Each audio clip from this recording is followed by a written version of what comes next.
മലയാളത്തെ മറക്കുന്നവരും കാണുന്ന ഒരു സിനിമയാണ്. നിമിഷ ശരിക്കും നമ്മളെ കരയിപ്പിച്ചത്.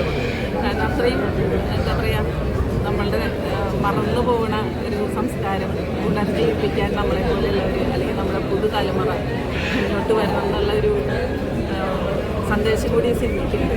എല്ലാവരും നന്നായിട്ട് അഭിനയിച്ചിട്ടുണ്ട്, നന്നായിട്ടുണ്ട്. നല്ല ഗ്രാമാന്തരീക്ഷമാണ്, നന്നായി ചെയ്തിട്ടുണ്ട്. പാട്ടും പ്രത്യേകിച്ച് എനിക്കറിയണം പറയും. സിനിമാ മേഖലയിൽ ആദ്യം തുടക്കം കുറിക്കുന്നത് എഴുത്തോളം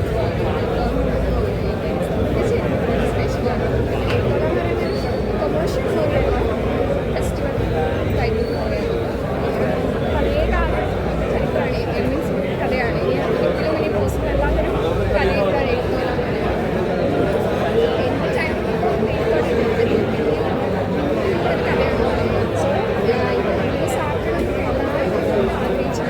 ഈ സിനിമയ്ക്ക് ഒരു പ്രിയോറിറ്റി കിട്ടും. അതുകൊണ്ട് മാത്രമാണ് കാര്യം ഈ സിനിമ ഇൻഡസ്ട്രി എത്രത്തോളം സക്സസ്ഫുൾ ആണ്.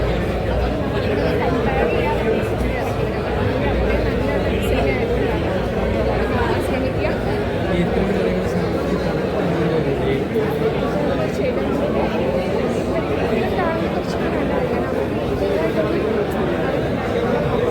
എഡ്യൂക്കേഷൻ സിസ്റ്റം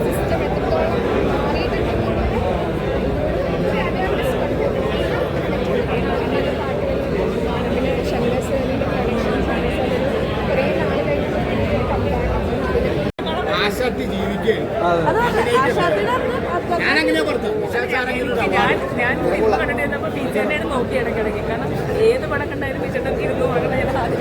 പക്ഷെ ഇത് ഉറങ്ങാതെ കണ്ണി നടക്കണം. എല്ലാവരും അത് ആ വെള്ളത്തിന് വീണ് സിനക്കം എനിക്കത് കാണാൻ പറ്റില്ല. പിന്നെ അത് തന്നെ ഞാൻ പറഞ്ഞത്, നിശാസാരത്തിന് അവാർഡ് ഉറപ്പാണ്.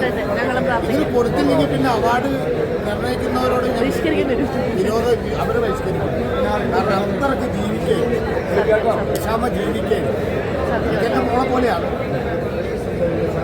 എനിക്ക് ഏറ്റവും ഞാൻ ചെറിയ കഥാപാത്രം അത് ചെയ്തിട്ടുണ്ടെങ്കിൽ പോലും അത് ചിന്തിക്കപ്പെടുന്നതല്ല.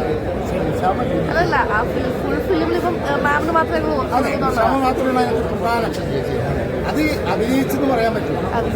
കോളേജിലൊക്കെ ചിരിച്ചും കളിച്ചും അഭിനയിക്കുന്നവരാണ്. പക്ഷേ ഇത് ജീവിക്കുകയും ഇതൊരു ആശാട്ടിയുടെ ജീവിതമാണ്, അത് അഭിനയമാണ്. അതിനകത്ത് അഭിനയിച്ചിട്ടേയില്ല.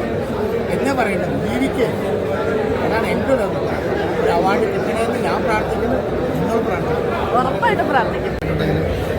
ഇത്ര മനോഹരമായി വളരെ സട്ടിലായിട്ട് പെർഫോം ചെയ്യുന്ന അത് ആദ്യമായിട്ടാണ് ഞാൻ കാണുന്നത്. അപ്പോൾ അതിൻ്റെ അർത്ഥം എന്ന് പറഞ്ഞാൽ ഇനി ഒരുപാട് കഥാപാത്രങ്ങൾ ഇതും നിനക്കാൽ വലുതും വിഷയ്ക്ക് വരാൻ കിടക്കുന്നതാണ്. തീർച്ചയായിട്ടും ആർട്ടിന് പ്രാധാന്യം പഴയ കാലഘട്ടം കൊണ്ടുവരണം.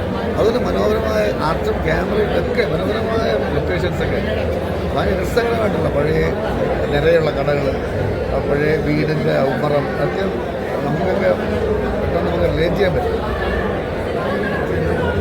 ഓക്കെ, അപ്പോൾ എല്ലാവർക്കും താങ്ക്സ്. ഇതിനകത്ത് വരുന്ന പാട്ട് എന്ന് പറഞ്ഞ പാട്ട് എല്ലാ സ്കൂളുകളിൽ നിന്നുള്ള കുട്ടികളെല്ലാവരും വന്ന് കാണണം. പാരൻസുമായിട്ട് വന്ന് കാണണം. ABCDEFG എന്ന് പറഞ്ഞ പാട്ട് പാടി പഠിക്കുന്നത് പോലെ തന്നെ നമ്മുടെ മലയാള അക്ഷരങ്ങൾ ഒരു പാട്ട് രൂപേണ പഠിച്ച് എല്ലാവരും മുന്നിലേക്ക് പോകും. ഇതാണ് എൻ്റെ ഒരു ആവശ്യം. എല്ലാവരും പ്രൊമോട്ട് ചെയ്യുക, എല്ലാവരും വരണം.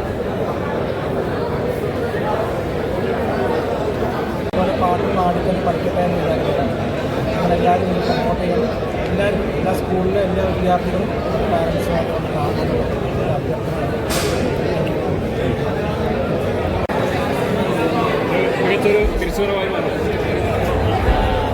അത് ദൈവത്തിന് മാത്രമേ അറിയുള്ളൂ. തിരിച്ചു വരുന്നത് പക്ഷേ എന്നെക്കൊണ്ട് ചെയ്യാൻ പറ്റുന്ന രീതിയിൽ ആത്മാർത്ഥമായി ഈ പടത്തിന് വേണ്ടി ഞാൻ പ്രാർത്ഥിച്ചിട്ടുണ്ട്. ഒരു രണ്ട് പാട്ടുണ്ട്. ഒന്ന് വേറൊരാളാണ് ചെയ്തിട്ടുള്ളത്. ഞാൻ സ്വരാക്ഷരങ്ങൾ വെച്ചിട്ട് ഒരു പാട്ട് നമ്മുടെ മലയാള പടത്തിൽ ആദ്യമായിട്ടാണ് പോകുന്നത്. അത് വളരെ മനോഹരമായിട്ടെന്ന് എല്ലാവരും പറയുന്നു. എൻ്റെ തിരിച്ചു വരവാണെന്ന് എല്ലാവരും പറയുന്നു. കേട്ടത് ഭയങ്കര സന്തോഷം. Okay, thank you. പിന്നെ എല്ലാവരും ഈ സിനിമയെ പ്രോത്സാഹിപ്പിക്കണം, തിയേറ്ററിൽ വന്ന് കാണണം. ഈ കൊച്ചു പടത്തെ